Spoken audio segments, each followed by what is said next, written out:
নমস্কার বন্ধুরা, আমি তুহিন রিভিউলজি চ্যানেলে আপনাদের প্রত্যেককে স্বাগত জানাই। এখন কথা বলবো খাদানের টিজার নিয়ে। জাস্ট কিছুক্ষণ আগেই মেকার্সদের পক্ষ থেকে ইউটিউবে ড্রপ করা হয়েছে টিজারটা। তা কেমন কি লেগেছে আজকে মূলত আপনাদের সাথে সেটাই শেয়ার করব।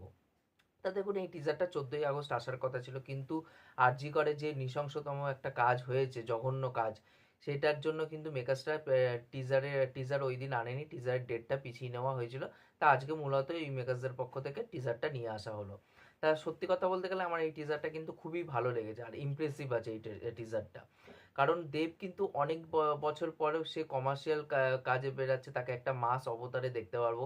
এবার সেই জায়গায় দাঁড়িয়ে দেব লাস্ট কিছু বছর ধরে ফ্যামিলি ঘরানার সিনেমা বা কিছু এক্সপেরিমেন্টাল সিনেমা সে করেই যাচ্ছিল পরের পর, কিন্তু তাকে লাস্ট কিডন্যাপ সিনেমাতে দেখা গেছিলো একদম কমার্শিয়াল জোনে।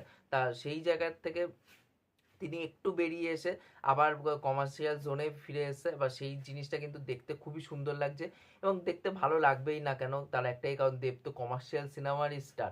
সেটা কিন্তু দেখতে কোথাও না কোথাও খুব সুন্দর লাগছে। দেব যেইভাবে ডায়লেক্টটাকে ধরেছে ওই খাদান অঞ্চলটারে, তার ডায়লগ থ্রোয়িং কিন্তু খুবই সুন্দর লাগছে এবং এখানটা পুরো যে লুক অ্যান্ড ফিলটা সেটা কিন্তু দেখতে কোথাও না কোথাও খুবই দুর্দান্ত লাগছে। এই টিজারটার মেন ফোকাস হচ্ছে দেব, এবং দেবরেই কিন্তু থ্রু আউট টিজার জুড়ে আমরা দেখতে পাই। সেটা কিন্তু দেব খুব সুন্দরভাবে নিজেকে মেনটেন করেছে এই টিজারের মধ্যে, সেটা দেখতে কোথাও না কোথাও খুব ভালো লাগছে। এবং এখানটা ছোট্ট পরিসরে আমরা যিশু সেনগুপ্তরে দেখতে পাচ্ছি, তার ছোট্ট পরিসর, বাট সেইভাবে ইমপ্রেসিভ কিছু লাগলো না, বাট দেখে ভালো লাগলো যিশু সেনগুপ্তকে এই টিজারের মধ্যে। এবং এই টিজারে যে ব্যাকগ্রাউন্ড স্কোরে যে গানটা বাজছে সেটা কিন্তু দুর্দান্ত ইমপ্রেসিভ। কালকে যখন ওই অ্যানাউন্সমেন্টটা এসেছিলো যে আজকে টিজারটা আসবে 11টার সময়, তখন ওই মিউজিকটা বাজছিল ব্যাকগ্রাউন্ডে, সেটা কিন্তু খুব দুর্দান্ত লাগছে। আর তার থেকেও বড় কথা হচ্ছে যে এখানটা কিন্তু একটা দেখে মনে হচ্ছে যে হ্যাঁ, এটা একটা বাংলা কমার্শিয়াল সিনেমা দেখতে চলেছি। এমন মনে হচ্ছে না যে সাউথের ছাপ আছে এই সিনেমার মধ্যে।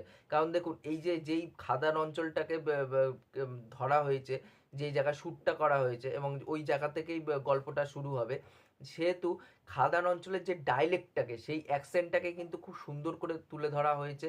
এবং এখানটা আমরা প্রত্যেকেই জানি যে একটা রাধাকৃষ্ণকে নিয়ে একটা সিনেমার মধ্যে গান থাকতে চলেছে, সেটা আপডেট কিছুদিন আগে উঠে এসেছিল এবং সেই গানটা খুব বড় পরিসরে শ্যুট করেছে মেকার্সরা। এবার সেই জায়গা থেকে কিন্তু এটা পুরোপুরি দেখলে মনে হচ্ছে হ্যাঁ, এটা একটা বাংলা কমার্শিয়াল সিনেমাই দেখছি। এমন মনে হচ্ছে না যে এটা বাংলায় মানে বাংলারই কাজ, কিন্তু দেখে মনে হচ্ছে সাউথের কোনো মেকার্সরা এসে বানিয়ে দিয়ে গেছে, এমন ফিল কিন্তু এখানটা হচ্ছে না। সেটা কিন্তু খুব দুর্দান্ত লাগছে এবং এর জন্য কিন্তু সুজিত রিনো দত্তকে অবশ্যই স্যালুট জানাতে হয় যে সে এত সুন্দর করে মিলিউডকে ধরতে পেরেছে এবং বাঙালি যে কালচারটাকে সেটা কিন্তু খুব সুন্দর করে ফুটিয়ে তুলতে পেরেছে থ্রু আউট টিজার জুড়ে। সেটা কিন্তু আমার দুর্দান্ত লেগেছে। আমার নেগেটিভ বলতে শুধু একটাই মনে হয়েছে যে এখানটায় যে মানে গ্রিন স্ক্রিনের কাজ, সেটা কিন্তু দেখলে বোঝা যাচ্ছে এটা এখন টিজার লেভেলে আছে বলে, তাই পলিশড নয় অতটা। আশা করবো ট্রেলার এবং সিনেমাতে আরও বেশি পলিশড কাজ দেখতে পারবো, বাট এখানটা কিন্তু খাদান অঞ্চলে যেই জায়গাগুলো দেখতে পাচ্ছি, সেই জায়গায় যে গ্রিন স্ক্রিনের কাজ সেটা কিন্তু পরিষ্কার বোঝা যাচ্ছে। সেটা আমার খারাপ লেগেছে। আর আরেকটা খারাপ আমার লেগেছে হচ্ছে এখানটায় যে ডায়লগগুলো রাখা হয়েছে, কম রাখা হয়েছে, বাট যেইটুকুনি রাখা হয়েছে সেটা ইমপ্রেসিভ কিছু আমার ডায়লগ বলে মনে হয়নি। আশা রাখবো সিনেমাতে ভালো ডায়লগ লেখা হয়েছে এবং ট্রেলারের মধ্যে সেই ডায়লগের কিছু ঝলক ভালোভাবে, যেটা ইম্প্যাক্টফুল হবে অডিয়েন্সের মধ্যে, সেটা আমরা দেখতে পাবো আশা রাখি। তা ওভারঅল টিজারটা আমার খুবই দুর্দান্ত লেগেছে। আপনাদের যদি টিজারটা দেখা হয়ে থাকে তাহলে আপনারা কমেন্ট করে অবশ্যই জানাবেন যে আপনাদের এই টিজারটা কেমন কি লেগেছে।